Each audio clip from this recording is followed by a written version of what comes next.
It'll work for a deployed while now, and then, so it looks yeah. nice. She's saying we need a new clock or I just need to replace the batteries? Well, I've replaced the batteries. Okay, new clock. Oh, the batteries are backwards. Yeah. Well, no, that was working. Like, really? Until another month. Because in fact, I just fixed it again today. And I'm like, what the You could have bad batteries. You need the energizers. heck? No, I think that was like an $8 clock, so I think it's probably I a like clock. that clock. It's kind of antique looking. Just letting you know that we are live. Okay, well, I guess we should stop, joking around with the clock. Do we have everyone online? I know Robert's online. Robert, can you hear me? Robert's online and Ashley. I can't hear you, Robert. Sorry, I pressed the wrong button. Yeah, I'm here. Okay. And so you can hear us okay, Robert? I can. I can't see anybody, but I can hear you. Awesome. So I got 6:57, so we'll give it another minute or half and we'll get going.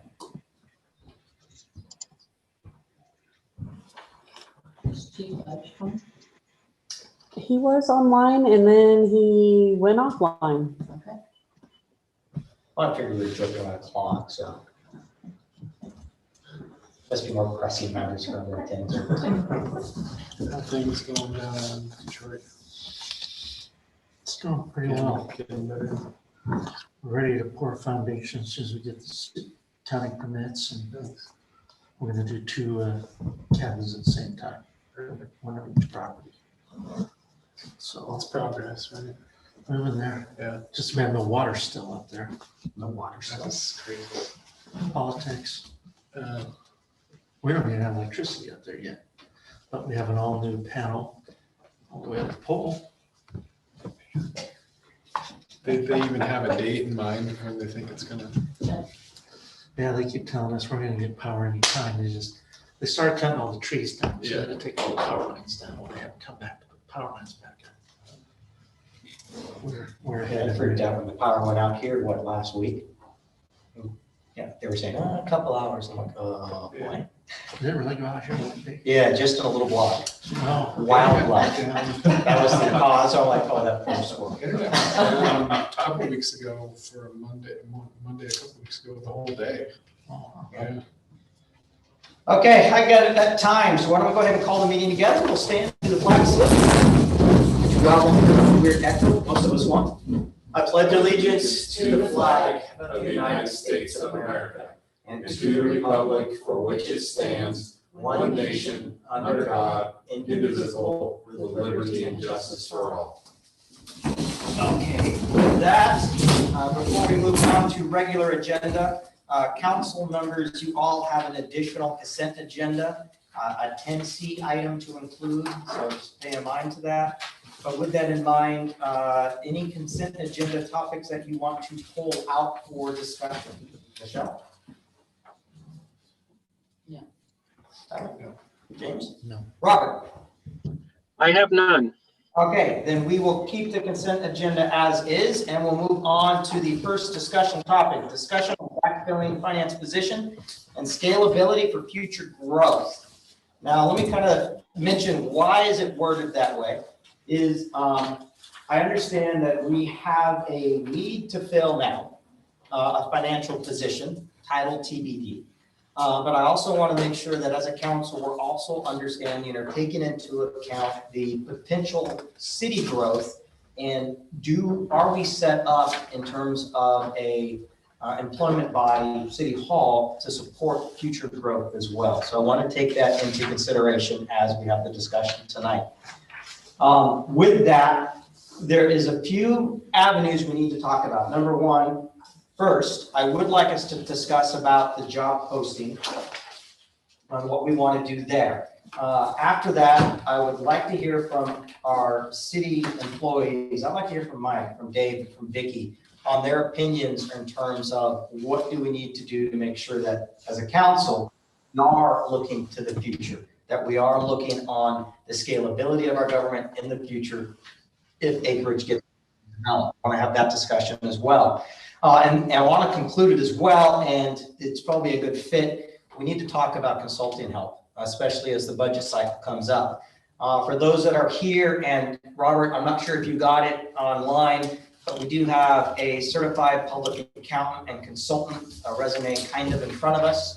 One of the few that has responded back to actually offer assistance or consulting services to the city.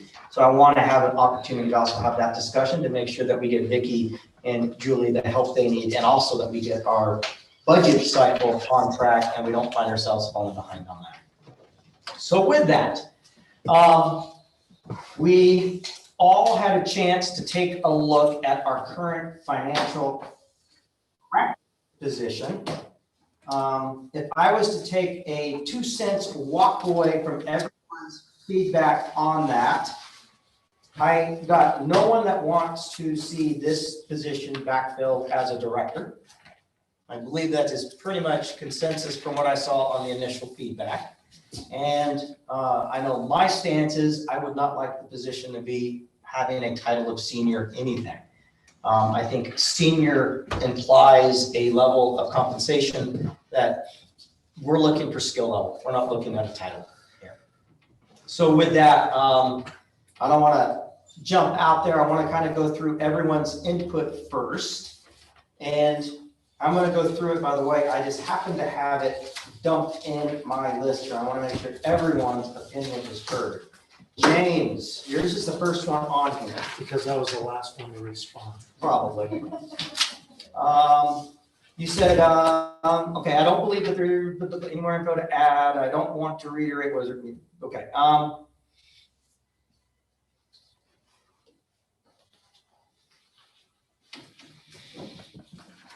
You're kind of aligned to the feedback that I provided in terms of the general scrub of the position. Okay. You want to add anything since then? Okay. Oh, okay. Other than when we interviewed for this position before, calling it a department head caused, if I remember correctly, some people say, oh, wait, I don't want to answer to 5 people. I remember us doing an interview with somebody, and then they came back and decided not to pursue the job because it wasn't something that this person wanted to answer to 5 people. Okay, which goes back to the director versus, Right. At this time, I think if this position was to be opened up today, the consensus I get from, and I can look for nods here, you guys can tell me not, but I believe the consensus is we want this position to report in. Yes, and Robert, I can't see a nod on you, but we have nods across the tables here. And the question? Yeah, it was just consensus of the council that we don't want this position to report into city council, that the direction right now is to have this position, if backfilled, just report into Vicki. Yes. Okay. Michelle, you sent some input here. I'm trying to see. Your feedback was to see this position focus on accounts payable, receivable, maybe even a part-time. And possibly hire a city manager who does mainly supervising and budget, or hire a city manager that has budgeting, AR, or I'm assuming accounts payable experience, which goes in along with, as Ashley mentioned, the uniform, but yes. Yes. Yeah, I like those uniforms. Yes. Now, I know that Vicki had sent us something that said, originally it was a senior accounting specialist, Mhm. right? But if we did something like that, rather than a senior accounting specialist, maybe just an accounting specialist, but somebody who definitely has the accounting experience or will learn. I mean, it's very possible we will get somebody in here, they are gonna learn as much as they can, and they will leave because they've gained their experience. That is true. It's a good or a bad, but it could be one of those positions that is, like you say with some of our policemen, right? They go and they learn here and then they go and take those skills and use them elsewhere, so. I mean, Starting ground, always Yeah. has been around here. so, I mean, just as long as we recognize that that's what this position could be. Yeah, unless someone local applies that really has a dedication to the city, that's always going to be an opportunity for them. Right. Anything else you want to add on? I don't think so. Are we not looking at a city manager at this time then? We'll have a discussion on it. I just want to make sure I get everyone's feedback out. So, just in case not everyone read the chain. Gotcha. Charles, Mayor. I think I had asked the question, when did finance become a director's position? Yep. Excuse me, the history on this position was it was a finance director back in 98 when I started here. It'd been a finance director. There had been several issues when we had some turnover and we had to have consultants come in and clean up the mess. They, at one point, recommended it to be a senior accounting specialist. And that person came, got knowledge, and left. And the next person that came in wanted to be a finance director, came in as the senior accounting specialist, and they changed it over back in the Save the Police era days. So about 2016? It would have been 2016, 2017. Yes. So that's when it got bumped to a Got department head, bumped back to a department head. back to a department head. So, So that's fairly recent. so when I was here and when I started here, the person in the position, I mean, it clearly was a finance director position. That person was providing the analysis to the council, making recommendations for changing or for our loans that we had out on, maybe borrowing from ourselves and paying back or finding lower interest rates for our loans. I mean, it truly was a finance director position. And it just, with all of the, issues that happened along the way with the turnover and the cleanup and everything, the city really needs something like that, some type of a position that is doing that, that's looking, that person is looking to save the city money or, find money, find those resources and that kind of thing and do the analysis.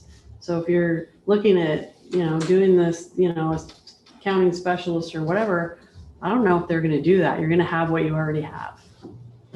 Someone to generate EP, GL, keep the budget going, Right. run the budget committee. That's not to say though that,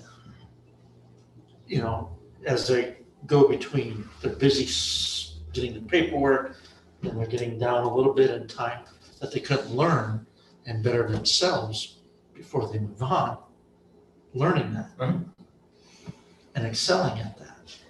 But I think what Vicky's bringing up, and it's a good point, is there is a risk that the person won't. And we could put it in a job description or encourage it, but we can't expect that might be the outcome.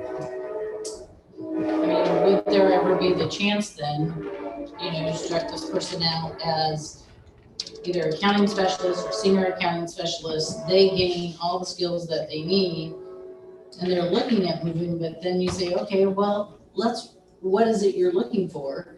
And then revisit the job description at that time and possibly promote, if you will, right? That position because they're willing to go above and beyond and do the extra things that are needed. So I don't know. we kind of already did that when Yeah, the gal was here and she was very good. Yeah. And definitely see her doing the finance director position, but then all that other thing happened.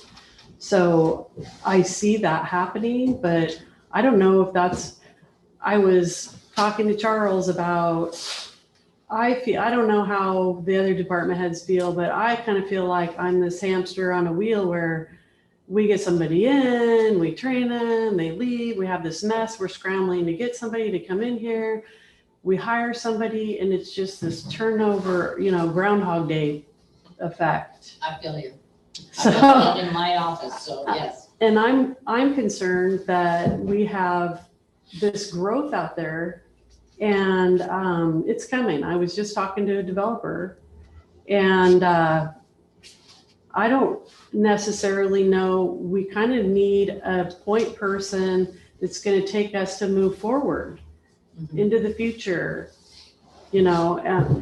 Council should be, you guys should be doing, budgeting and laws and, policies, regulations, and you guys shouldn't have to be worrying about the administration piece of it.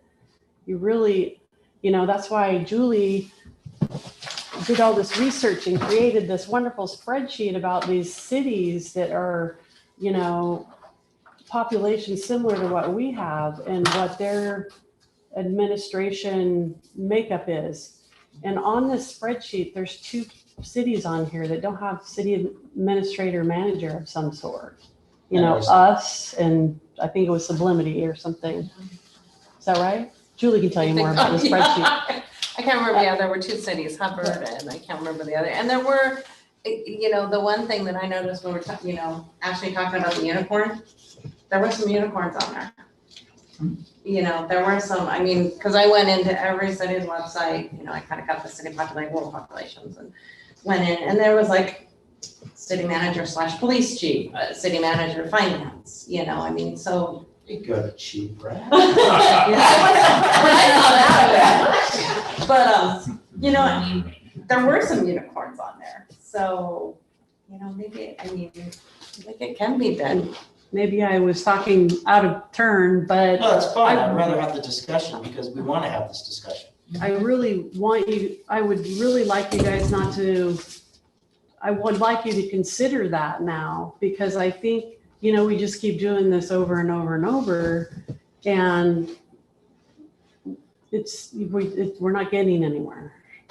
There's not that leader, there's not that go-between between staff and council and can take us to, the future or whatever. We're just going, okay, well, let's see who we can get in here and try to do the job and just, roll along and try to get things done. But it's just, and it's hard. And you in the city, you waste more money filling these positions and advertising and with all the turnover. So if you find the right person, I know there was a city manager here before me, wasn't the right fit. I don't know what the process was, but there is some good, onboarding type processes that you can do to find the right person, involving the community, involving council, involving staff to find that right manager or whatever. I think the flip side of that too is if we hire a accounting person, let's just call it that, and we mess up and it's a mistake, or they come here, get their experience and leave. Small issue. We hire a city manager and it's the wrong person, wrong fit, big issue. That's one of my concerns with that. And the other concern is the price tag of bringing in a city manager. Not that we don't need to do it. I think we should plan for it. I think it should absolutely be on a roadmap the next 2, 3, 5 years. I just don't know that it's right now. I think right now, unfortunately, it's plug the hole and let's plan for the future. But if we were to rush to bring in somebody, make it a city manager role, and we messed up, big mistake. Well, you were talking about money. Right now, the finance position tops out at about 75. I was just online looking at their advertising. Tangent was 60, Garibaldi's 85, and then Manzanita's 93. Are you talking So, for a city manager? pardon? Are you talking for a city manager? City managers. And I don't know if those are part-time or whatever, Sure. but that's what they have on League of Warring Cities. So, if you hire a manager finance or manager budget finance or whatever, and a part-time person to do AP and payroll, part-time, you're not having to pay insurance and PERS per se. So we're saving on overhead there. Right. So you might pay a little bit more, but then you also are getting, the council is not having to deal with the administration piece within the city with the personnel, Would it be which, easier to make this accounting person part-time and have a city manager? Because that might cost the same amount of money. I mean, would that make more sense? to have a part-time To have a finance person. part-time accounting person, finance person.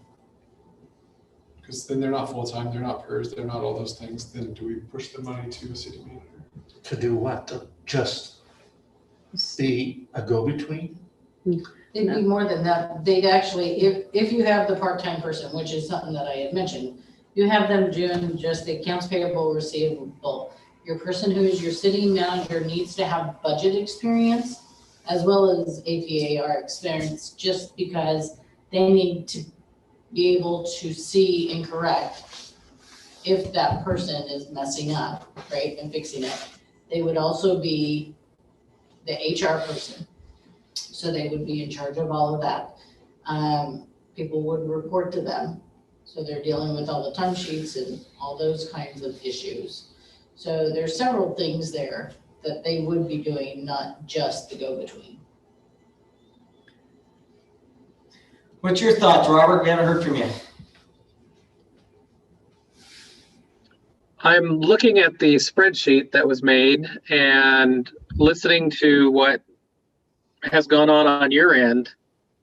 And it's an interesting idea of bringing in a part-time finance person and the city manager. I don't like operating where we don't get a chance to look and take our time and know that that's the fit that we want. In words going for a city manager, I'm still reserved and would like to keep things status quo and let us do our research and find out, do we really need a city manager at this point in the city's juncture? Or is there other options available rather than just jumping and going forth? I can understand the desire to have more discussion on the city manager one. That's completely acceptable. I can see the consensus nod, at least in here, on, yeah, we don't want to rush that decision. So here's a question for council. Do we then post for this accountant position, titled TBD, as just part-time then for now? I would look to Vicky right now. Could this position for GL, general ledger, it wouldn't be the budget cycle this year because obviously we'll have to bring a consultant in on that. But is this, could AP general ledger efforts be done part-time right now?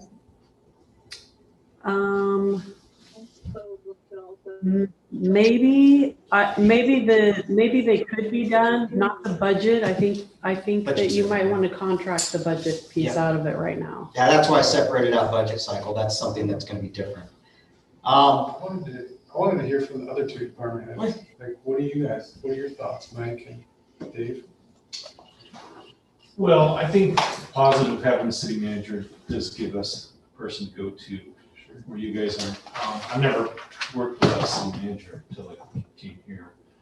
I would think the city manager would need to be versed in all the, at least on the city hall side.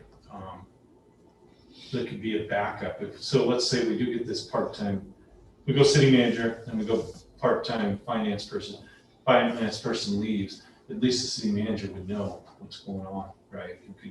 We wouldn't be where Vicky's trying to do her job. Have some sort of continuity. Yeah. But I do think the city manager would be good to have that go-between. I don't mind texting you guys and saying, hey, this is what's going on, but really, we gotta give that to the city manager, then he could communicate that out. So, right, it's kind of weird to me that I send you guys a text and then we can't have discussion, so. Right. For some manager would be good. Yeah. So, but, yeah, I just don't know, what did you say the pay was for the city manager? The ones that are advertised that I found,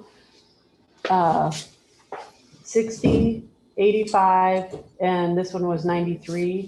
And like I said, I don't know if they're part-time or what. Okay, does it run into a thing that would be lower than my pay? Exactly. I heard that you don't make your manager. wouldn't happen, yeah. So that's just something you guys. I think Ashley is trying to say something.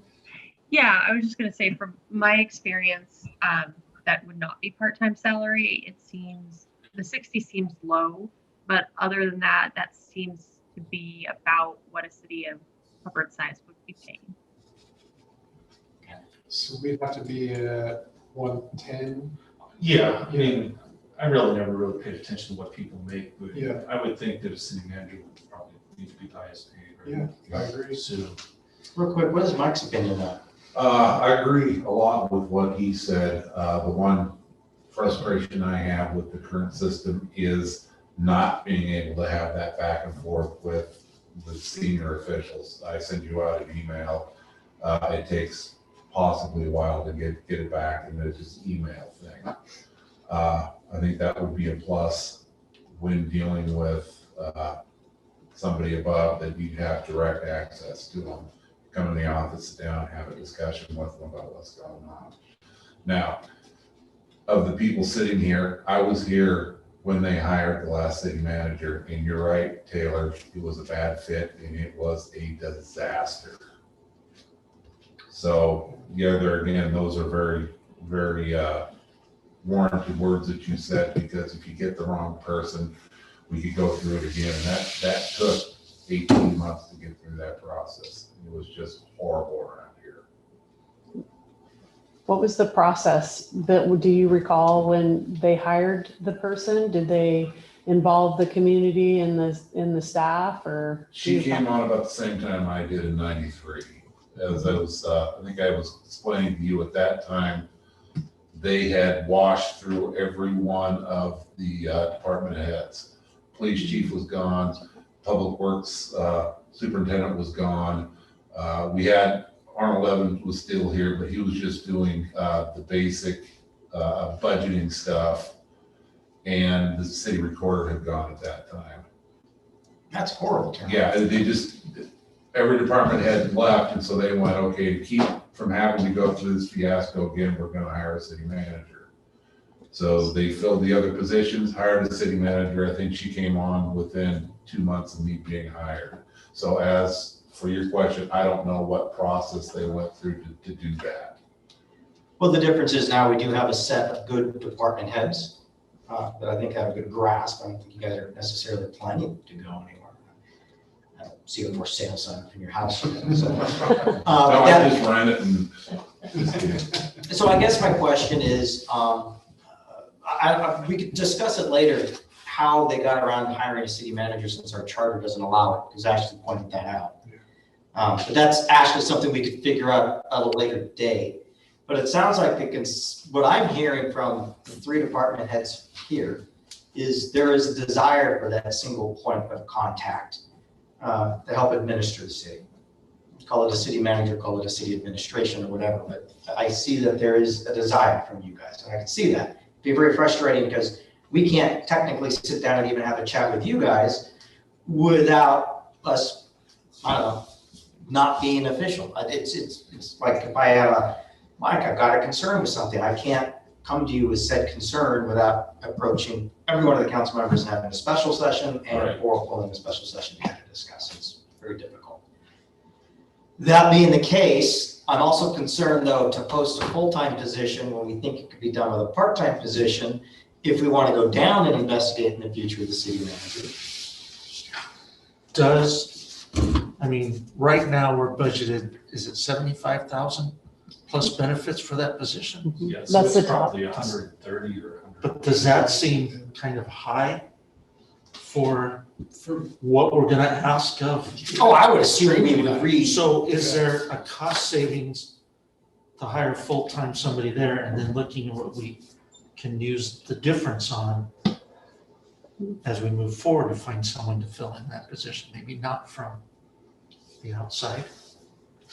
Well, would it make more sense to hire a consultant, which I've gone through quite a few, and this gal right here, we might want to discuss, but hire a consultant to do some of this work until you guys figure out exactly what you want to do instead of just trying to hurry up and get somebody in here to, to fit. And then we're taking time and money and effort trying to train somebody. And then you guys decide that's not really what you want to do. I want to post the position, and even if it's part-time, whether it's full-time or part-time, I want to post the position so that we can start at least looking at people who are interested and seeing what's available. What's your take, Michelle?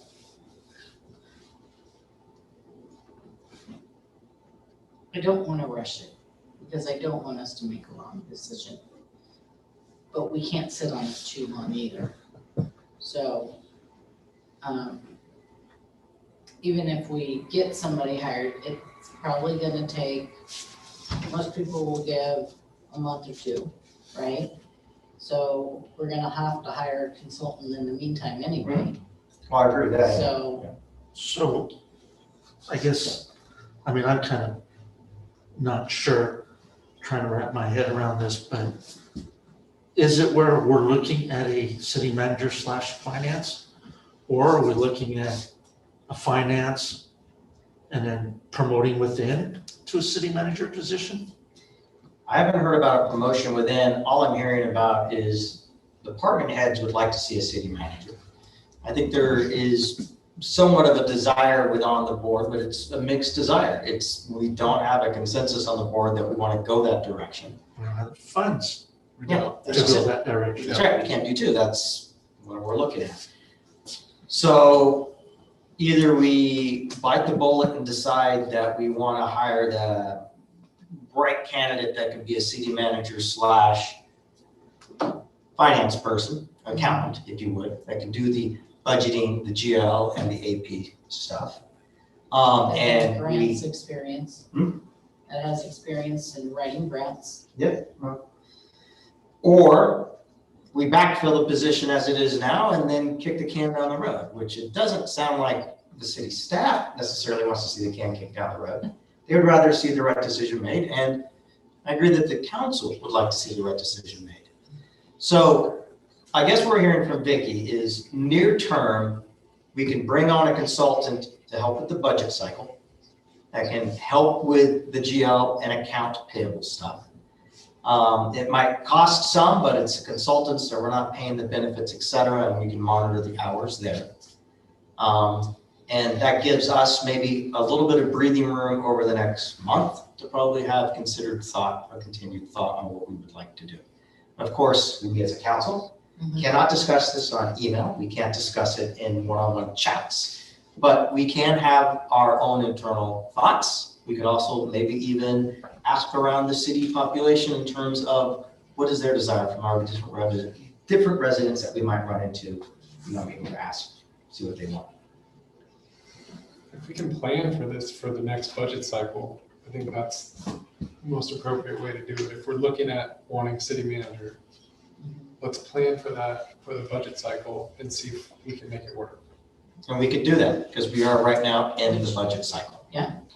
So I've seen nodding heads. So just to repeat, Robert, and I'll get a consensus then for Vicki, is the desire at this point to work the budget cycle with a consultant, in this case, Lisa Young, the only one we've really got lined up, and see if we can't find the budget for a city manager that can do the financing position. I agree with that. Okay, Tyler? I do have a question. Yes. And Robert? So Vicki, if we went with a city manager and a part-time finance person, the part-time finance person, what duties would you recommend that part-time person take care of? I would recommend that they do AP and payroll. And then the city manager would be responsible for the budget and the GL piece of it. And if we were to contract out for right now, the rest of the budget cycle, so through, June 30th,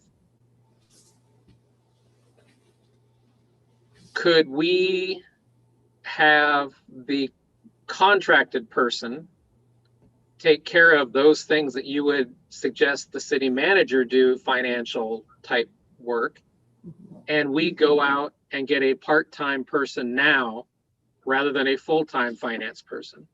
Is that a possibility? So let me repeat what you said. So hire a consultant to do the GL and the budget, and then go out for a part-time person to do the AP and the payroll? Yes, I'm asking if that is possible, since we're going to have to get a consultant anyway now for the rest of the budget year. That is possible, yes.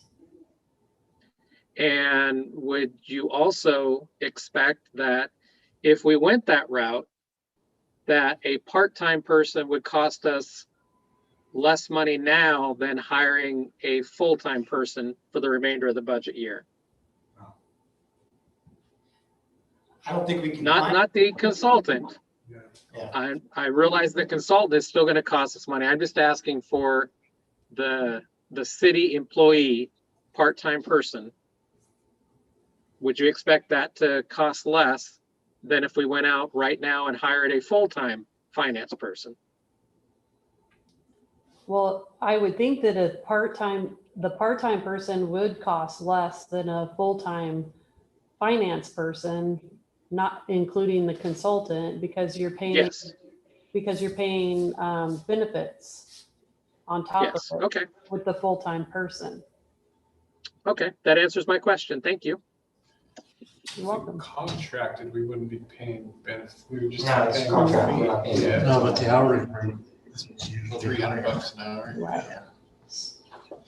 So this Lisa Young, she's 125 an hour. She's was finance director. She's been in the Finance Officers Association for quite a long time and worked for different governmental agencies. And she works for this firm now. So she's. Is that her full-time job or she semi-retired?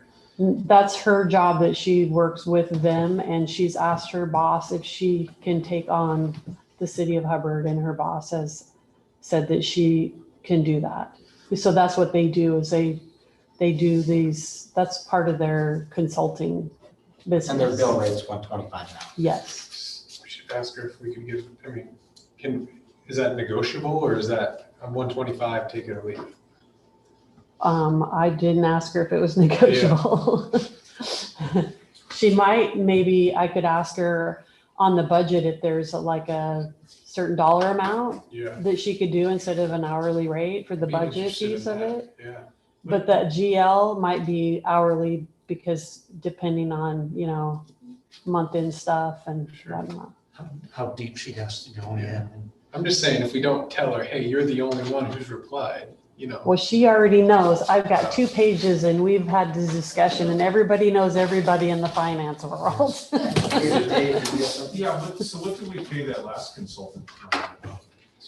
The CFO now, Yeah, I didn't pull the records, but I'm It's not sure. 165, something like that.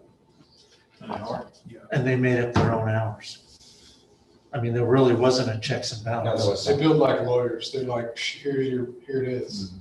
No, like, No breakdown of it. yeah. See, I was thinking because its baseline that we currently have was 75,000 a year, plus about 50,000 in benefits.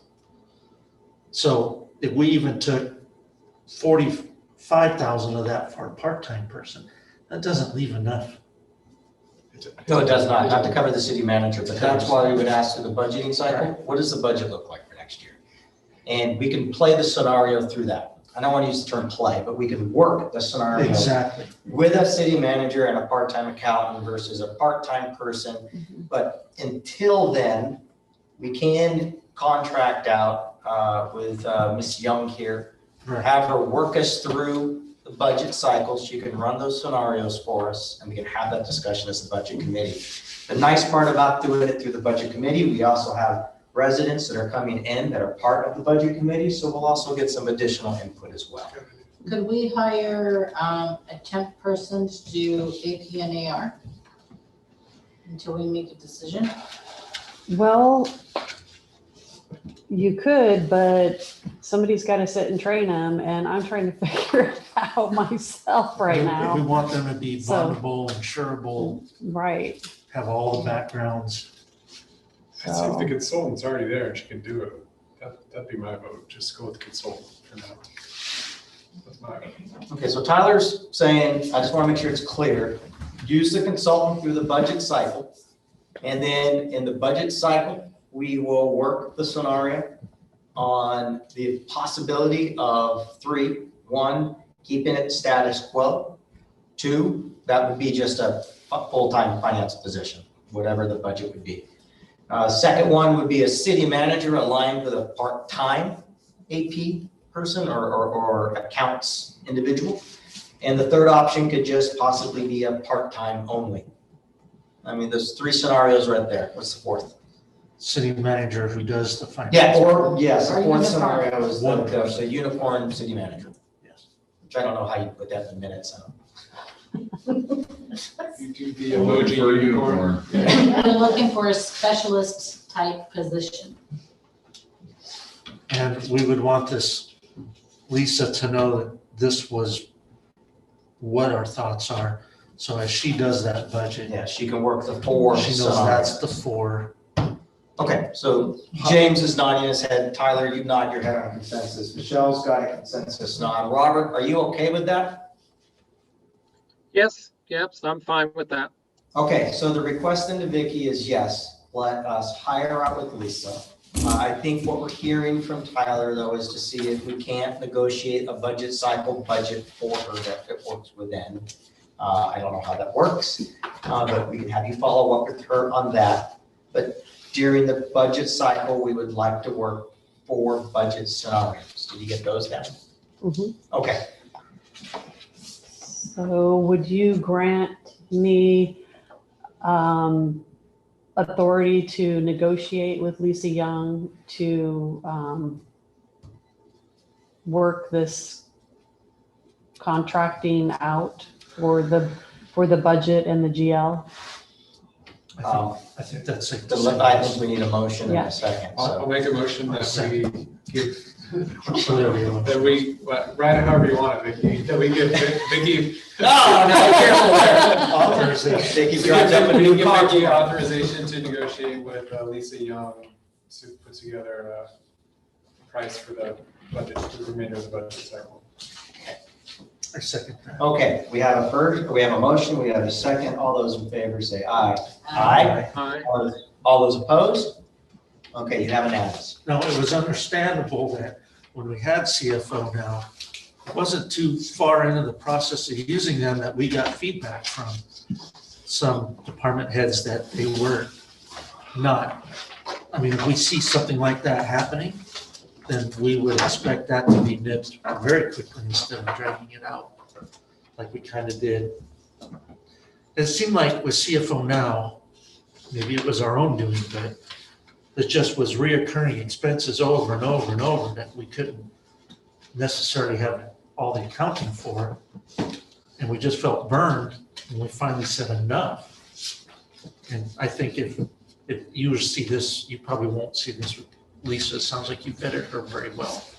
But if we saw something with maybe SGA, it doesn't feel right, then you would have the authority to. I think we could just ask Vicky to bring in a boundary condition of what we should That's what anticipate I'm in terms of a looking for, budget. just that word. Right, and that's why we given her the authority to negotiate. She'll come back and let us know.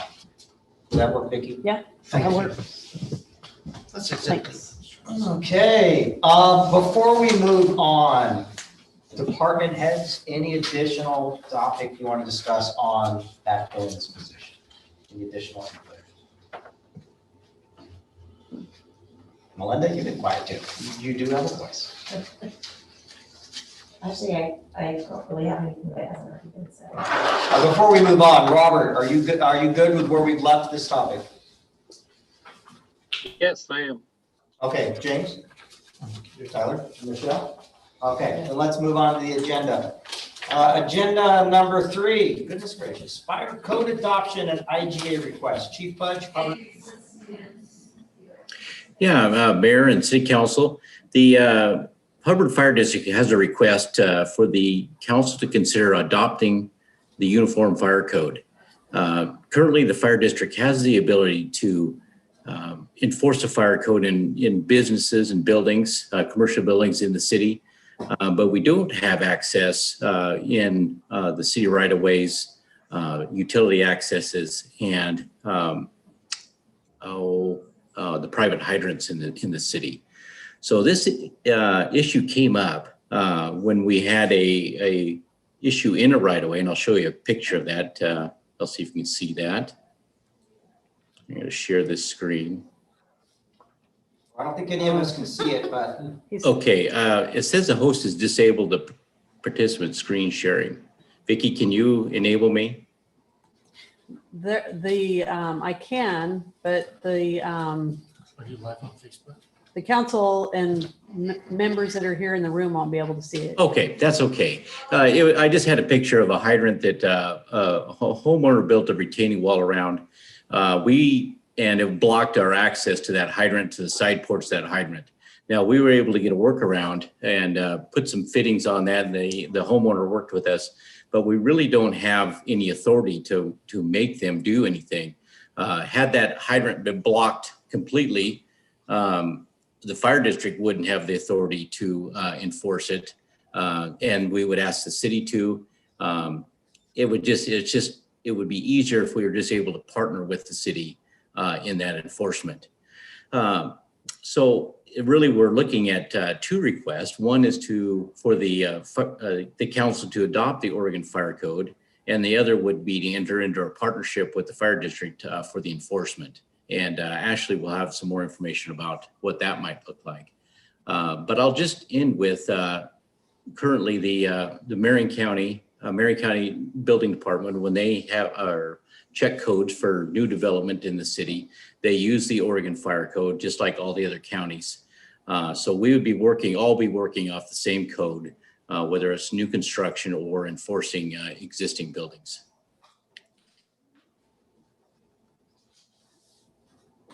And Ashley, did you want to tell them what the process would be if the council wanted to do that?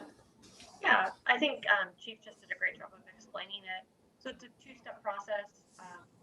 What they're asking is to update the city of Hubbard's code so we implement the Oregon Fire Code. The only thing to remember about that is that every time the Oregon Fire Code. Ash, Yes? Ash, I'm sorry, we can't hear you for some reason. It's cutting in and out. Okay. How about now? That sounds better. Yeah, that's good. Okay. So I'll start over. So it's a two-step process. What the chief is saying is that he would like the Hubbard to adopt the Oregon Fire Code so we can enforce it at the local level. And the only thing to keep in mind about that is that you're going to need to keep updating the fire code as the fire code updates. So if we adopt the 2019 fire code, which I think is what's being considered here, if the state of Oregon updates the fire code in 2025, we have to re-adopt that fire code. So that's just, there's some continual maintenance, so to speak, with this. And then once we adopt it under our code, we have the authority to enforce the Oregon Fire Code within our jurisdiction, but we don't really want to actually do that. So then we would enter into an IGA with the fire district to give them the authority to enforce the city of Hubbard's code. Does that make sense? Does that mean we would have someone with a Woodburn car enforcing Hubbard codes? No, you would have, whoever the fire district is would be enforcing the Hubbard code. Yes. Yeah. And Mayor, to answer your question, it would be Hubbard Fire District personnel. We do have an IGA between Woodburn and Hubbard for the fire marshal, and he would be involved in situations that were beyond the capacity of our local members, but that would be very rare instances. Okay, I was just curious. I could see everyone freaking out a little bit about someone with a Woodburn car telling them they're in violation of a Hubbard code. Okay. And it sounds to me like this is what's being done in most areas within the city, but there's an issue with essentially city-owned property or right-of-way. Is that true, Chief? That's correct, and that was the example that we had over on Nina Court with a retaining wall. It's about maybe 2.5 feet tall, just a landscaping retaining wall that was built too close to the hydrant for our access. So that was in violation of a city code in and of itself, the retaining wall? I'm not sure about the city code, actually the violation there. I do know it was in violation of the access. Yeah, you're correct, Tyler. That was because the code currently reads 8 foot of clearance around fire hydrants. Got it. So, but Chief, you wouldn't be able to enforce the City of Hubbard code because That's you're correct. not. Yeah. Yes. Got it. So this Okay. allows them to go through and enforce it. Okay. Yeah, okay. Right. Instead of like getting the public works director or your guys' enforcement officer out to enforce it, you would be able to enforce directly. Okay, Michelle, do you have any questions on this? James, do you have any questions? Tyler? No questions. Robert, do you have any follow-up questions on this one? No, I have no questions. Okay, so I think what the, Chief, you're looking for us to do a code adoption here. Someone want to make a motion? So I think at this point, now that we have kind of explained it and we have the council's, tip of the hat, go ahead, we'll bring back an ordinance with the code changes and then an IGA for your consideration, hopefully next month. That works. So we'll revisit this then in the March meeting. Yes. Chief, does that work for you? That works great. Thank you so much. Wonderful. Okay, any additional topics on that one before we move on to the next topic? Okay, Mayor? let's talk about transportation growth management and planning grants. Did actually have something else. Did you have something else? So Vicki, you just asked me to stay on for those 2 topics. Do you need me any further? Does the council need Ashley for I don't think anything so, further no. on? No, I guess we're good. Thank you. Thank you. Okay. Good Talk to night. you all soon.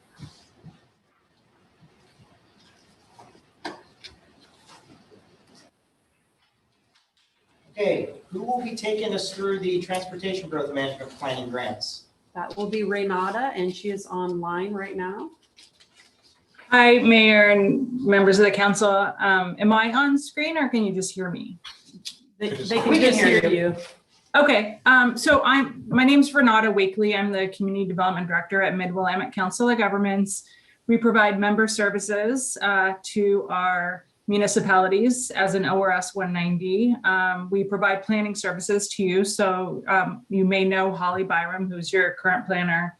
I visited with the council last year when the TGM program or Transportation Growth Management Program grant notification came out from the state. So I'm looping back with you to see if the city is interested in applying for an application for funding this year. So I'm going to call the Transportation Growth Management Program, the TGM program as it's abbreviated.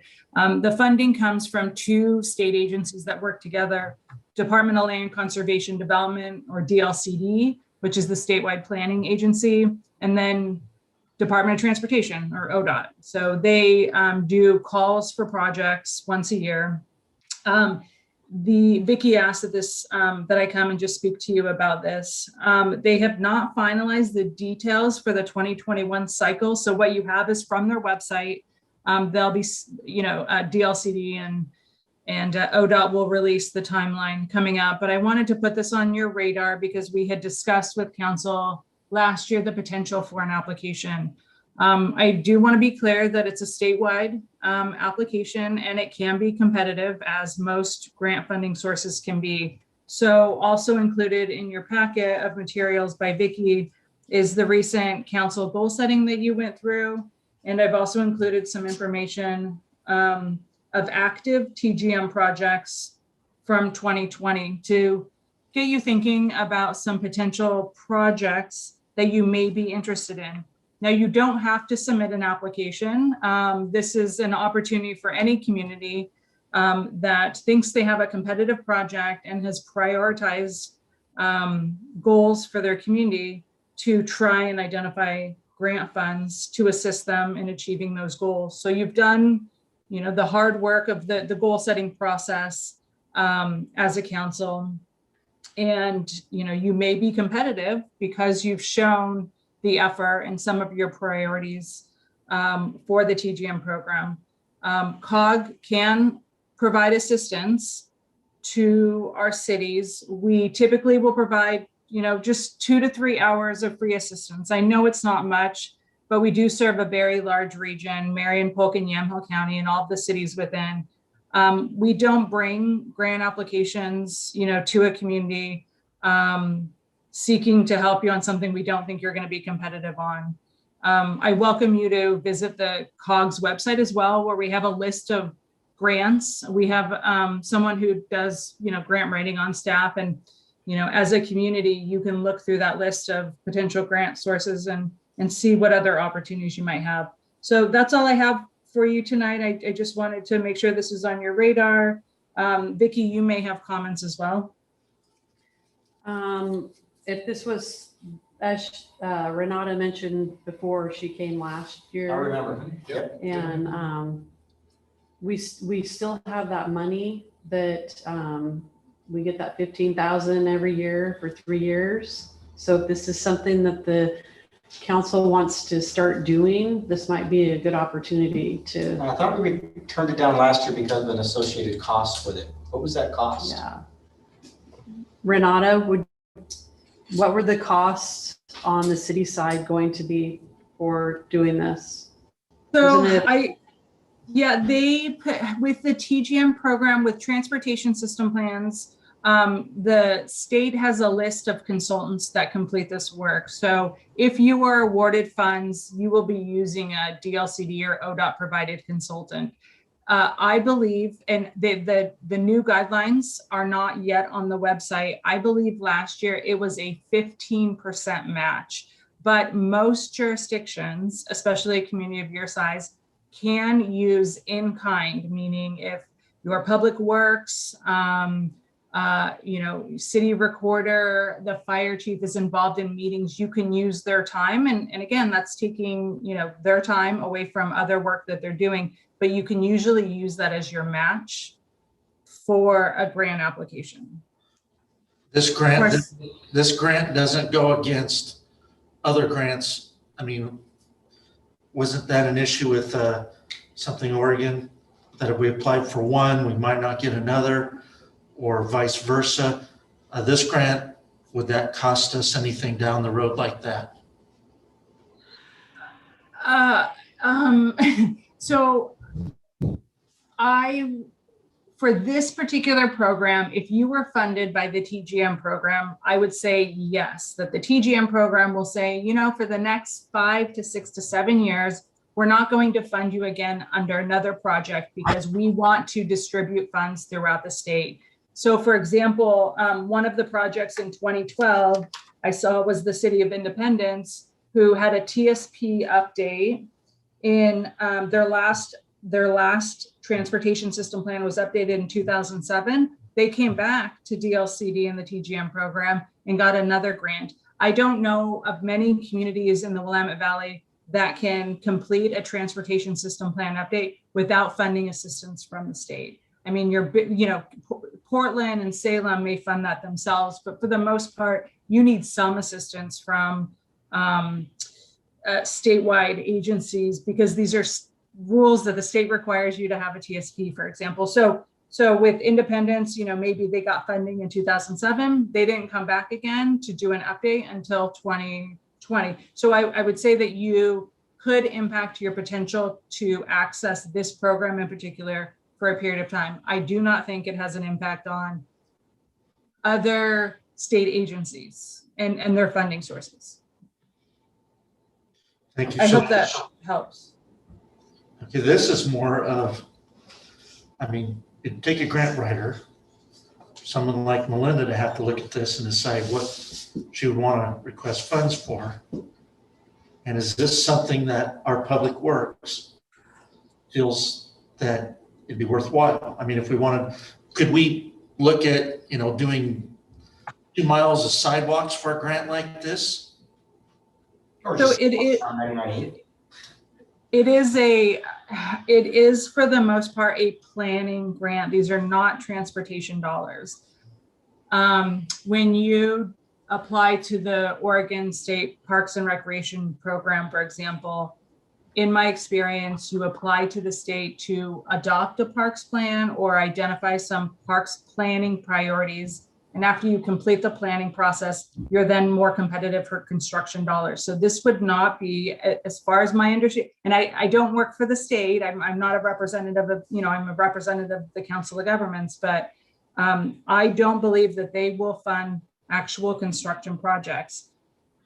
When you complete planning work, just like if you have your public works or city engineer in the room, when you complete a transportation system plan, which you have, it prioritizes projects for you, and then you use city funds and you try to access additional grant dollars to help you start to tick off or accomplish those actual construction projects.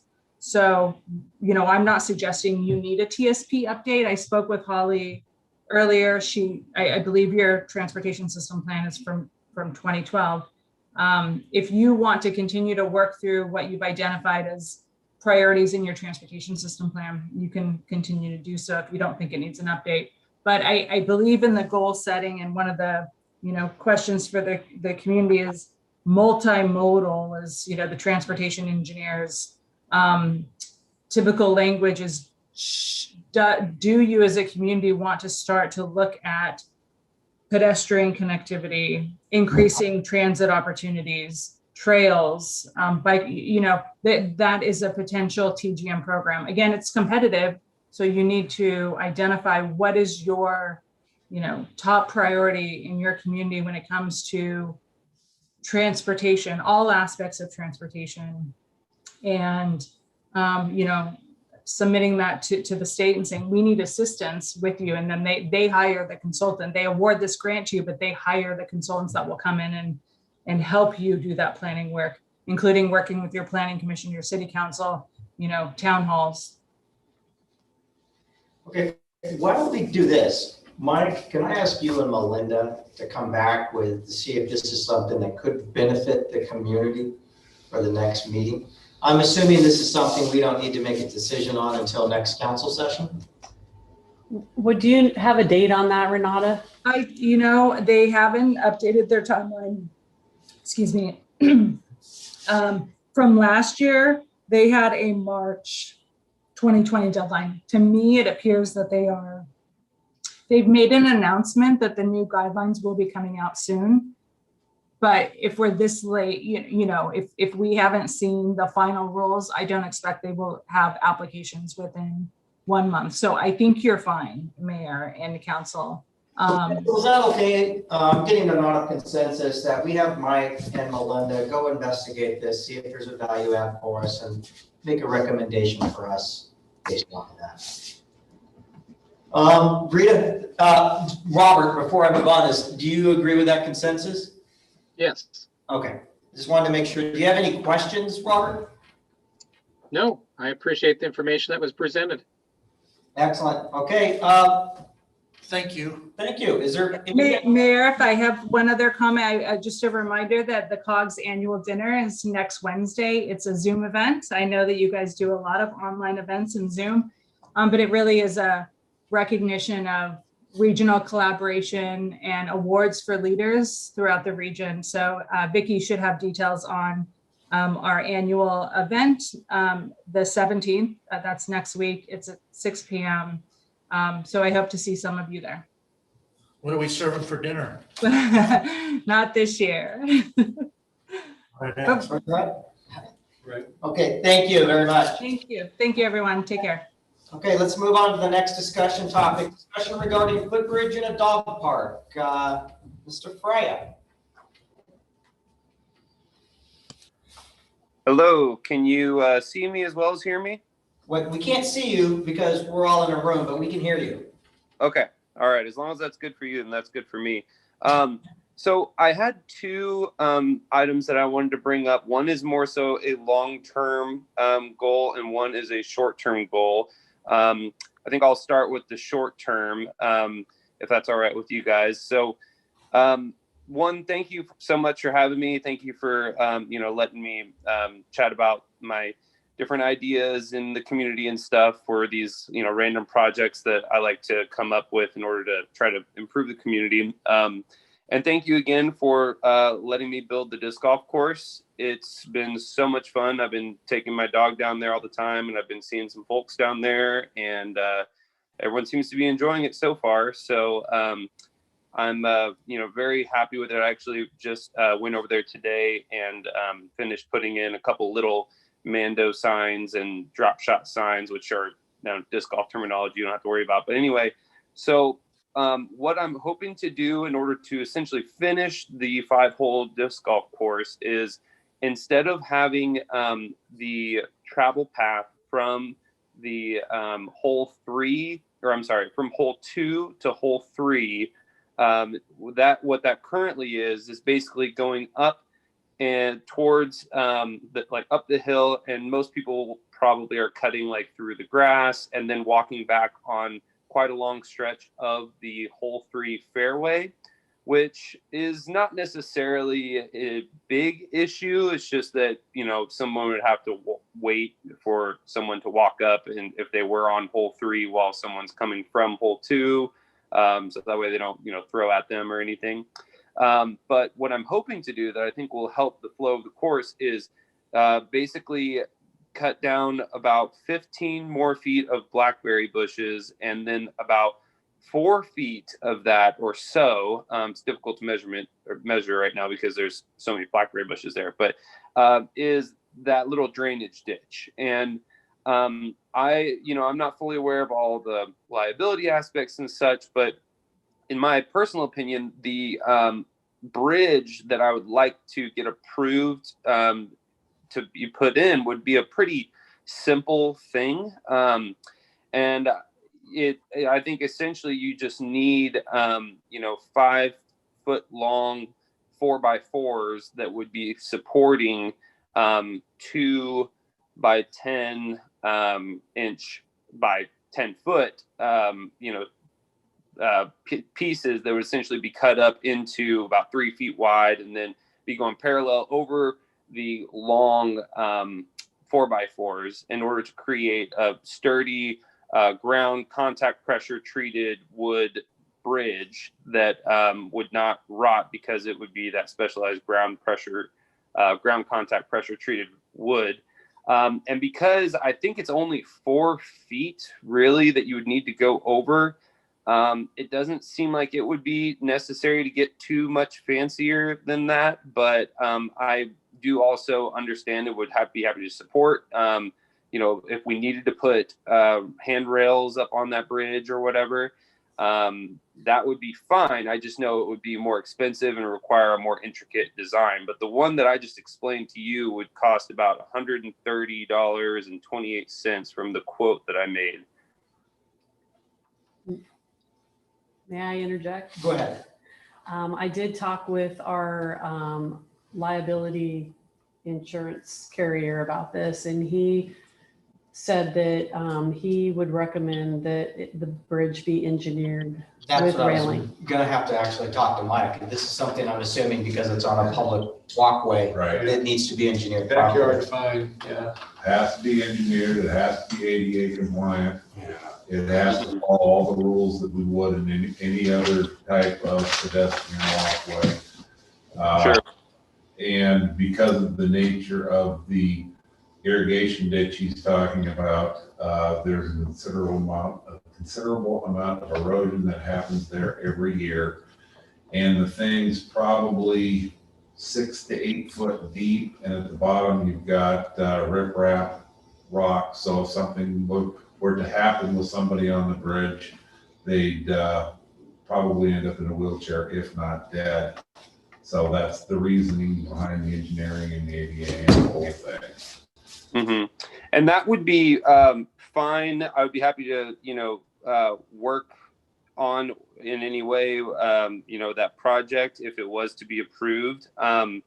It would obviously be more expensive, but I also do have a gentleman who has spoke in the past about, donating $300 of his from his company, a landscaping service, in order to help out with the course, because he was interested in donating, and I told him that I could, put his logo on a piece of paper that I got approval from Darlene to do up at the sign up front there. So I completely understand the need for an engineered bridge, and I think that would be an expensive project, but we would I'm pretty positive that we would have $300 to go towards that if that's something that we were interested in doing. What's your estimate on an engineering plan for that? The bridge itself having to be engineered, the $300 wouldn't even cover the engineering costs. And the project itself, and I'm just pulling this out of the air, but I would be thinking it would be close to $20,000. Yeah. So that would not be worth it if it was going to be that much. I, was hoping that we could make something safe that would be affordable, but I completely understand. Yeah, the problem we run into is just that liability part. Yep. And then you run into the prevailing wage or the engineering aspects, and just watching the engineering costs on our sewers and the stuff that we had to go through with the flooding. That was a lot of money, and I think it's $175 an hour. Yes. Something like that. Yeah. Okay. Well, that is completely fine. I just wanted to bring it up and see what that would look like. And I appreciate, giving me that information. Obviously, I don't think it's a good idea to go through with that. But I do appreciate you coming up with these ideas, though. Thank you. Nobody else is coming up with any ideas for anything. Yeah. I personally think it'd be cool to have a bridge across there. It looked really cool. I could picture it, but as soon as you said over that ravine, I know what ravine you're talking about, and yeah, it's pretty. Yeah. Is this something we can look at down the line? If we have our engineer doing something else in town, how much would it be for him to look at that? Yeah, and I would think too that might be something that could potentially down the line be eligible for a park type grant. So There you that go. might be something that we can put on our wish list, so to speak, and then. I like the idea of putting it on the wish list, not abandoning it, Right. but maybe not doing it tomorrow, but definitely putting it in the future as we continue it. And especially if we see a large amount of people starting to go down there and utilize that, we definitely could probably get some monies coming that way easier if we show the desire of people. Yeah, maybe when we take a look at it then, maybe we revisit the whole parking concern that we had as well. Maybe at that point, we look at adding a parking area down there as well. And just maybe it could be a park amenities improvement. But yeah, put it on the wish list for sure. Yeah, I think all those things are fantastic that you guys want to entertain those ideas in the future. I agree that all those things that we're talking about right now aren't necessarily a big priority because I kind of consider this a soft opening, if you will. I have not really spread the word via the standard disc golf course websites by adding the course to a website that would make it more popular, especially to folks from out of town.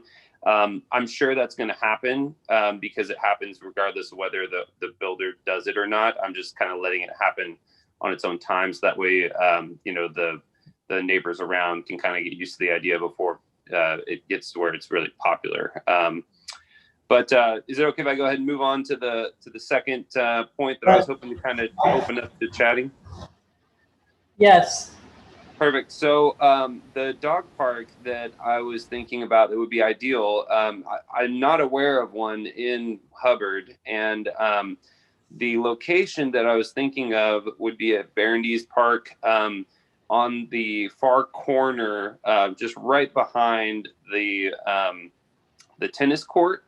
And that tennis court, it has the basketball court there, and then the tennis court would actually allow us to make the cost much less in order to fence in the rest of the area, because I was thinking that it would be fine to have the tennis court fence suffice as a fence for the dog park, and then you basically just build your fence off of that. And according to my rough calculations, I just went out there with a friend and did some tape measure stuff, but you would need about 184 feet plus or minus of some fence, and I did a little quote just to kind of get a ballpark idea. I mean, of course, this is going to vary depending on where you get it from, but I just did it from Home Depot because they're pretty easy to do this quote stuff with. And so for a 6 foot tall cyclone fence, and the model of it would be the Yard Guard is the one that I used. That's like 50 foot of that for like a 50-foot roll is like $93.65. We would need, essentially 200 feet of that, so 4 rolls, and that would be, $374.06. And then you'd need about 23 posts that would be put every 8 feet, and those posts themselves cost about $22, so that totals out to about $506. And then lastly, the concrete, you'd be looking at about 44 bags if you're going to put 2 bags per pole. That would be about 18 inches by 12 feet, or I'm sorry, 18 inches by 12 inches. So you're looking at 44 bags of 80 pounds, and that would be 191. So it comes out to, just from my rough estimate, about $1,072 in order to have a dog park addition to Hubbard.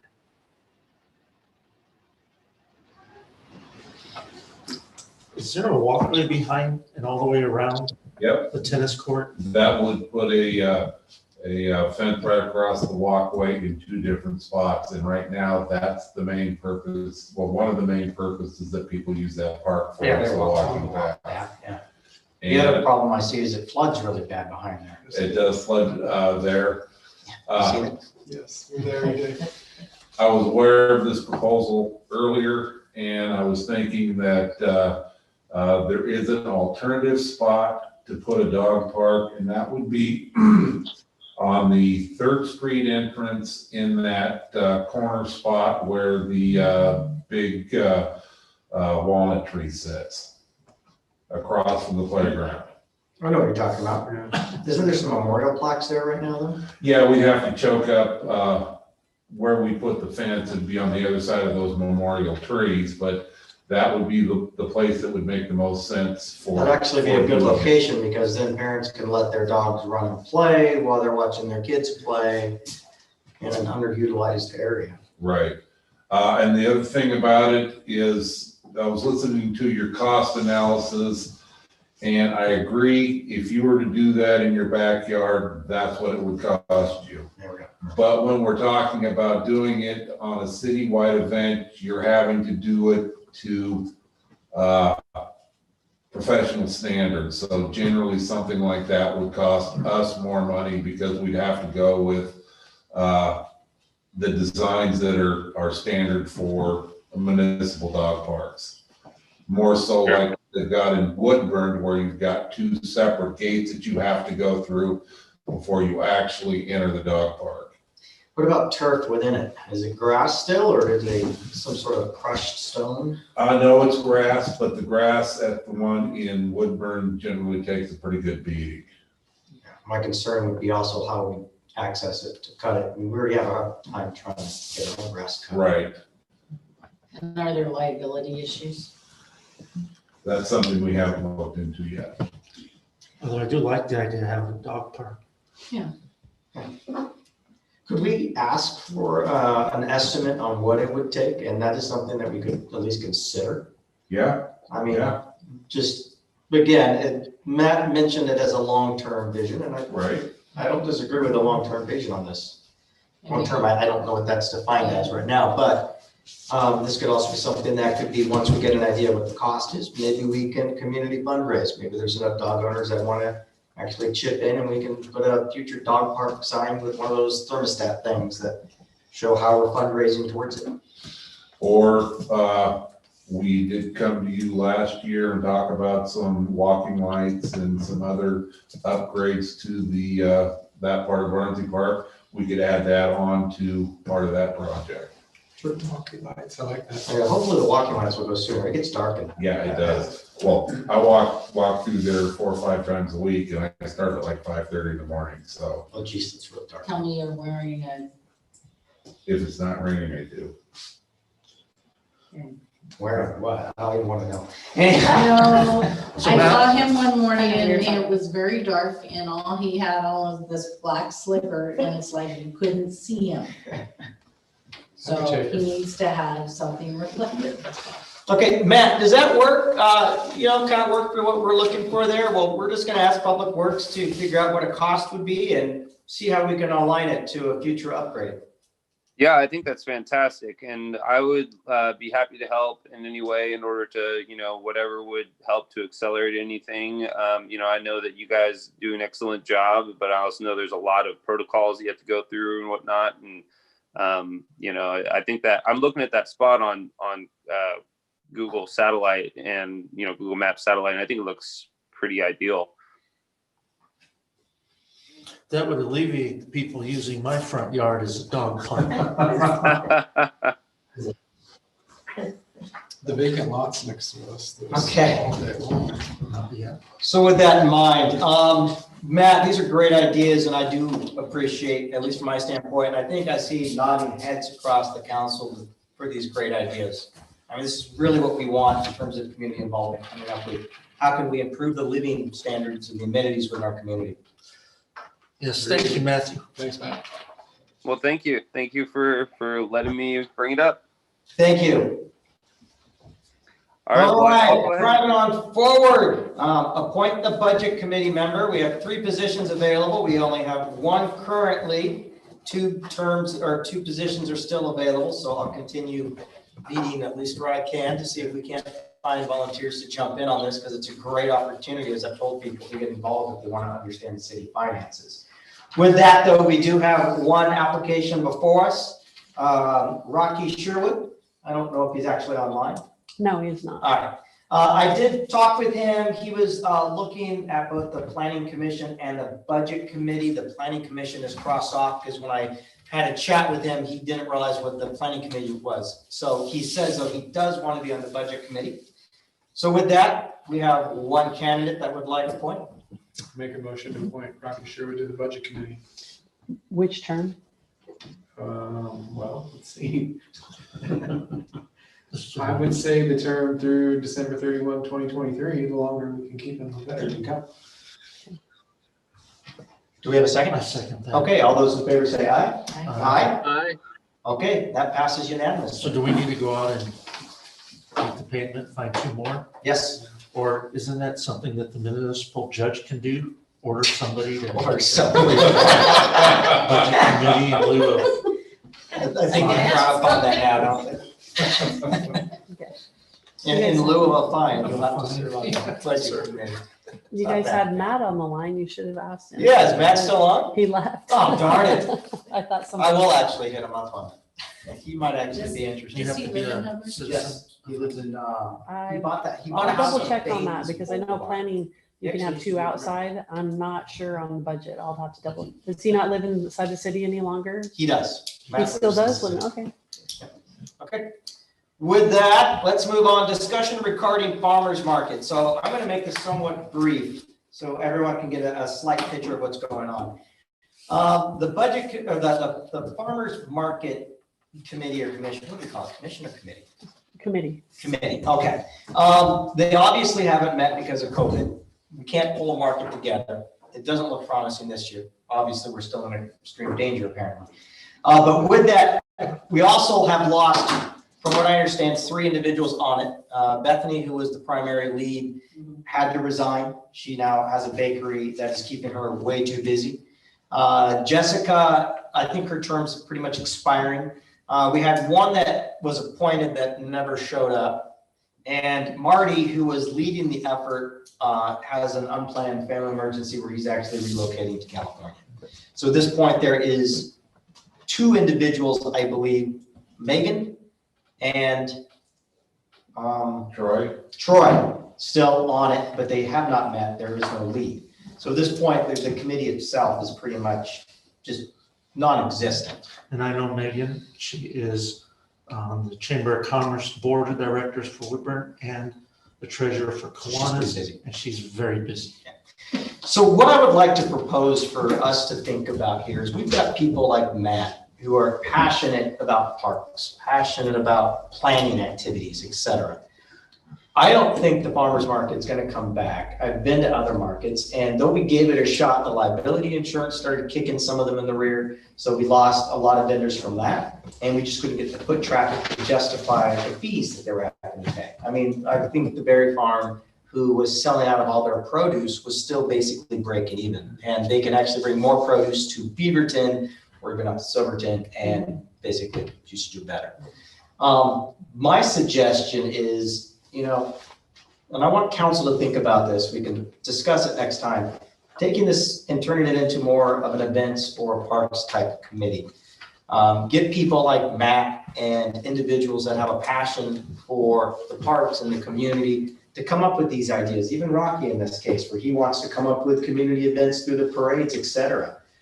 Have them come up and work as a committee in the good of the city. Change the direction of it and maybe guide it. But I think if it's a farmer's market committee, we've scoped it down so much that we're not getting a lot of interest. Where you see a lot of people, at least that I've chatted with, that would find more interest possibly in jumping on something that could be more, hey, events planning, committee planning. Maybe we can have this committee turn around and make event planning for the summer.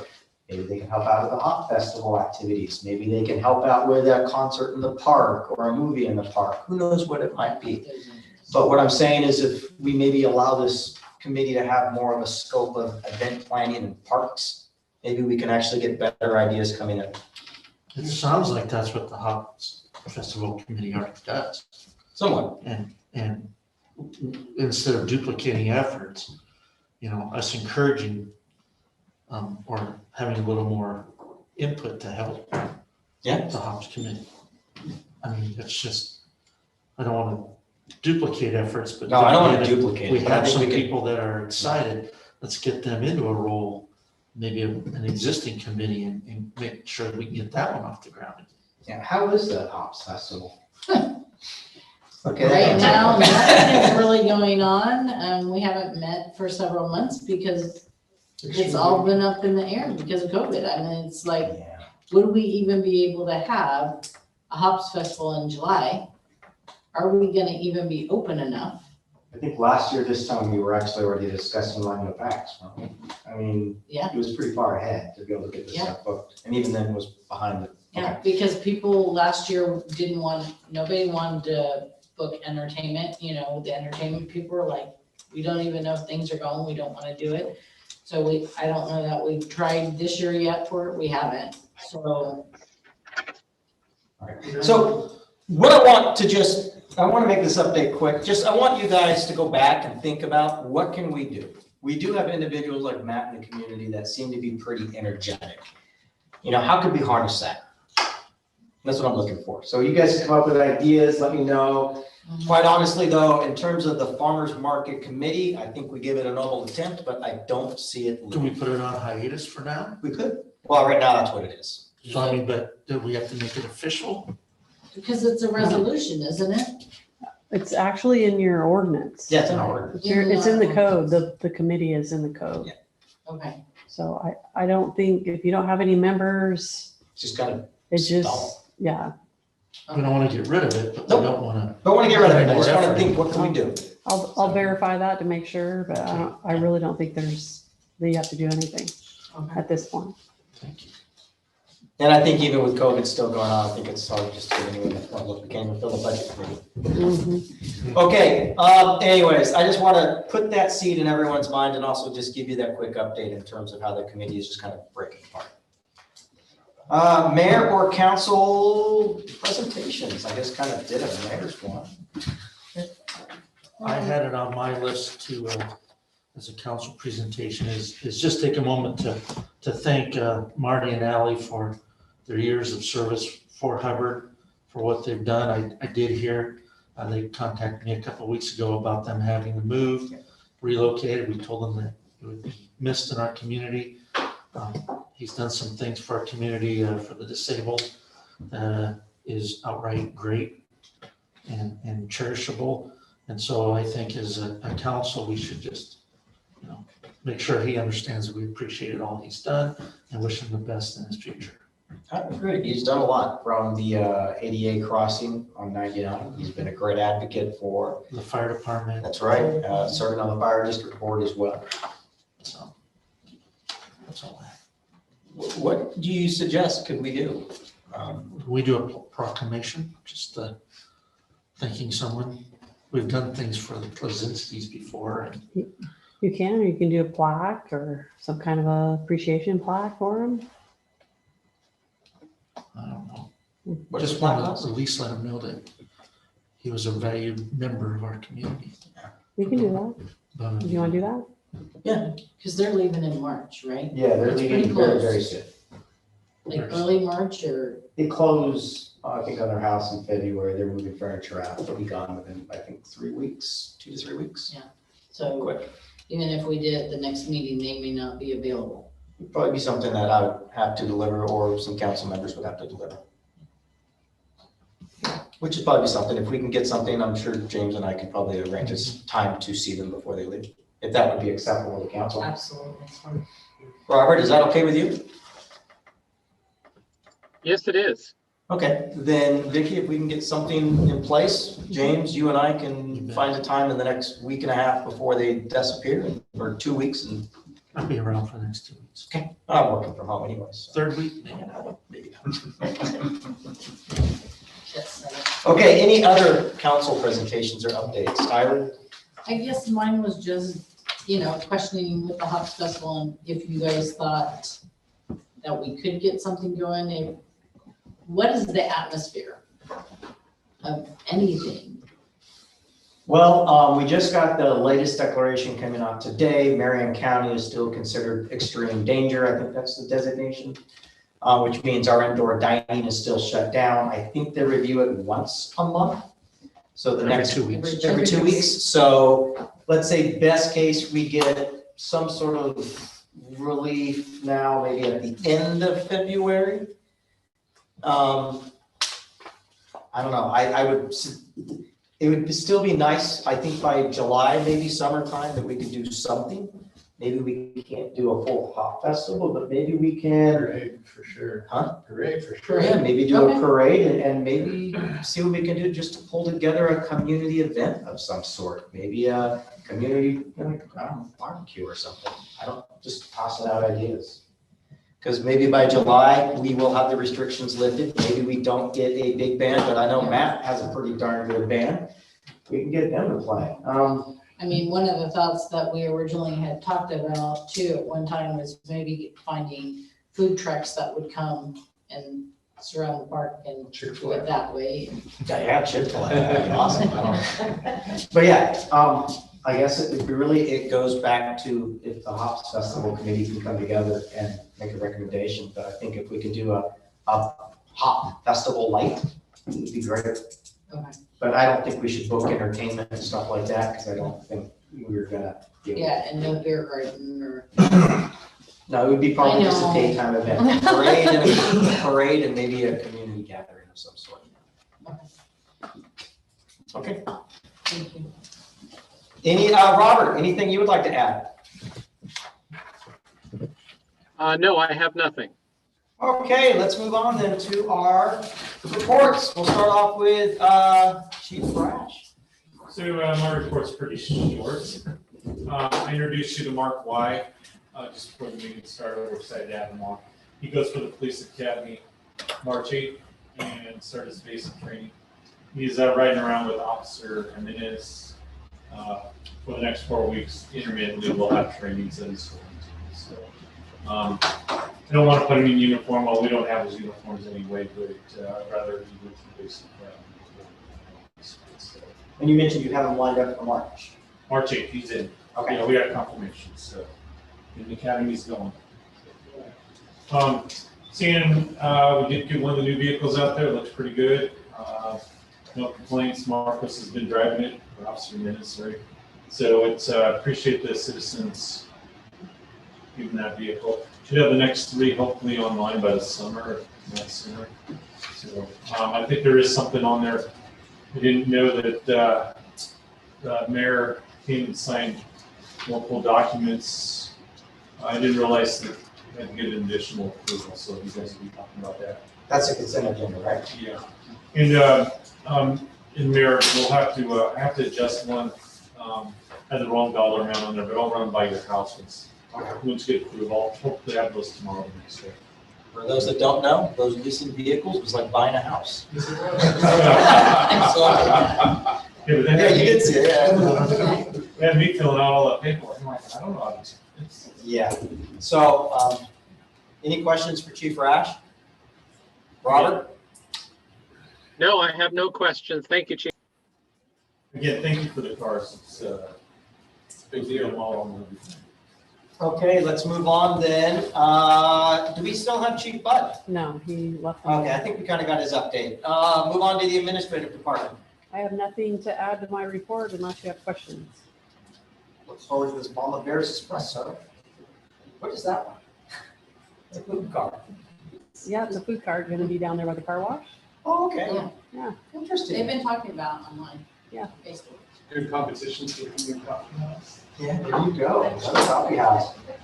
I apologize in advance. You'll probably have to bug me because I'm assuming I'll be late on any newsletter submission. I'll remind you. Any questions for the administrative department? Robert? I have none. Thank you, Vicki. Thank you. Okay, finance monthly report. Which would fall back to Judy, who's not here. And I don't think there's anything more for Vicki to add on this one.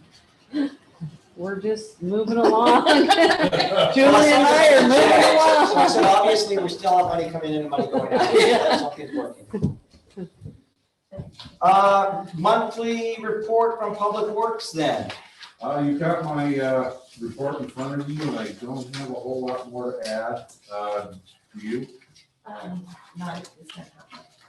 So if you got any questions? Two questions, at least from my side. Sinkhole on that sidewalk update. Do we have any update on it? That thing looks like the Grand Canyon ground. Yeah, it's there again. I think I sent it, I think it was to James.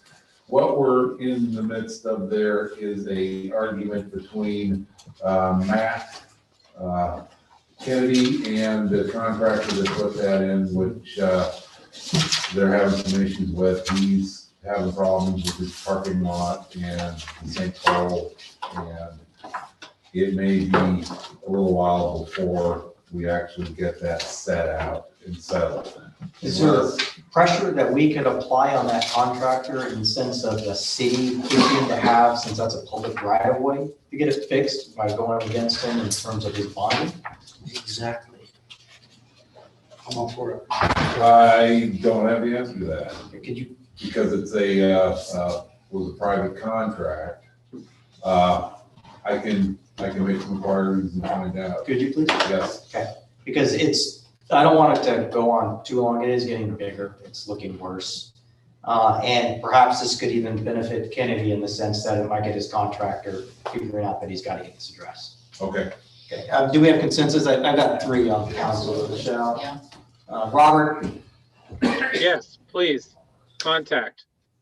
Wonderful. I have another question. The light pole that was knocked down in that accident on 99E, is that ever gonna get fixed, or is that just gonna stay broken and like a coil on top? There again, don't have an answer for that because that's ODOT's responsibility, and we know how far we go with ODOT. Okay, so we don't actually have any control over that? That's all ODOT? That's all ODOT. Is ODOT gonna follow up on that? We will make some more calls, So you Okay. still need them to trim the trees, trim the trees and now. now replace the light pole. And trim the trees above by the electrical wires. I But wanna they didn't thank trim the Mike. side. I want to thank Mike because I saw them trim them. So I quickly emailed him and said, Yeah. can you go down there and see what kind of pot you can pull about trimming it down? He said they told him to pack sand. Pound sand. Yeah, That makes no my answer sense. back to Jim, or James, was, they were working for PGE, and PGE has absolutely no sense of humor when it comes to doing ODOT work. Yeah. And at next year's evaluation, I want to ask for a bigger bag of clout. Or just give you some more sand. He did try. Okay, yeah. He did go down and try, and I really appreciate I it. was just beside myself. So on that one, it's 99. It's gonna be ODOT, so. Or I'm even half tempted chainsaw. just to take a chainsaw out there and do it. Yeah. I do have a question for Mike. Go ahead, Robert. Hey, Mike, the light poles that are on 99E, those nice green ones, didn't they all used to have a glass globe at the top of them around the light bulb? Yeah, I believe they did when they originally put in, they did have a globe on them. I noticed that every one of them does not have a globe now, and I realize that's out of our purview, but I don't know if it's worth getting a hold of the state, but it certainly does not look near as good as it used to. You know, I had not noticed that. I will take a drive down there, but it may have been something that happened during when they redid all those from the standard fluorescent light to the LEDs. Okay, yeah, if you could check into it, I would really like to know. Okay. Yeah, it does look a little funky. I noticed it the other day. Actually, about a month ago, I noticed it, but I was like, did I ever see that? Did they put them in like that? No, when they first originally were put in, they had a ornamental globe on them. Yeah, I think I was more focused on the sidewalk then. And is that right by the furniture store? Is that what we're talking about? Yeah, there's one pole that was knocked down in a wreck, but then the rest of those poles going down, what Robert's indicating is they used to have some sort of enclosure. Yeah, I remember that. I haven't noticed them missing either. Yeah. I just noticed them missing, but I'm like, Robert, I just assumed like, man, did we just never just install those? Or... Thank you, Robert. Any other follow-up, Robert? Any other additional questions? No, I do not. Thank you, Mike. You're welcome. Okay, Mike, I do have one more question. I did notice, sorry, and this is probably to you, when Dryden came out and did the electrical work for whether the police department or the heat pump, I guess down at the whatchamacallit, or we had something else. They had 3 different jobs they did. But I noticed each one was billed the exact same, 202 hours of labor for each one. Is that a minimum bill rate that they have, or are they always just 2 hours? I think what he did, instead of following how much time each one took, he just cut it into 3s and said, okay, we're just gonna. All right, I just was curious on that one because I'm trying to pay a little bit of attention to that, and that one just caught me off as an oddity.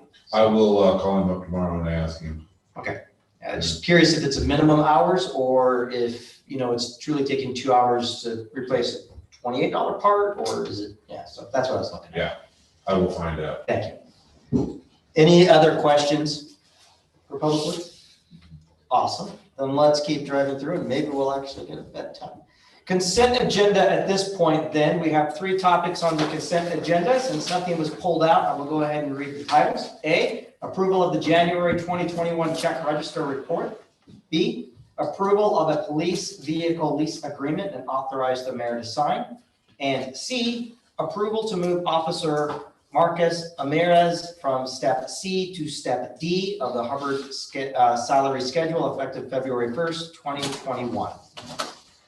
I make a motion that we approve the consent agenda as read. Second. I second it. Okay, you have 2 seconds, both Tyler and Robert. Race condition on that one. Okay, all those in favor say aye. Aye.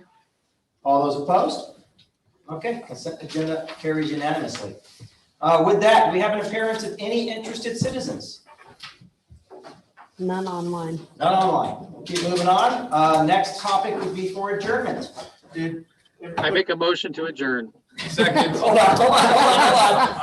James had one last comment he was trying to throw in. I got something. Oh, sorry. I got something in the mail from ODOT about It's for the intersection up here, the ADA, which was on the public. Well, actually, that's for the ADA project that's coming through town in, 24? 2024? Yeah, and they are going to be doing a multitude of ADA ramps. That's the one where the ADA ramps go to nowhere? Yes. Yeah, and that was a result of it. I'm just glad they let me know 3 years in advance. So if we respond to that, we can respond to that. Yes. Okay. Maybe put a sidewalk with it, so they don't fall. Yeah, we had that discussion with them, and it's one of those things with any public project, it's grandiose, and then the budget comes in, so they start kicking out the roads and trails. and they're pretty much down to just doing what they have to do because of the litigation, which is flying a half a dozen ADA ramps in this town that go nowhere. That just seems like such a fundamental waste of state dollars, but it's not my call. Okay, we had a motion to adjourn. A second. We have a second. All those in favor say aye. Aye. Aye. Okay, we are now officially adjourned. Thank you all. Good night. Good night, everybody. Night, Rob.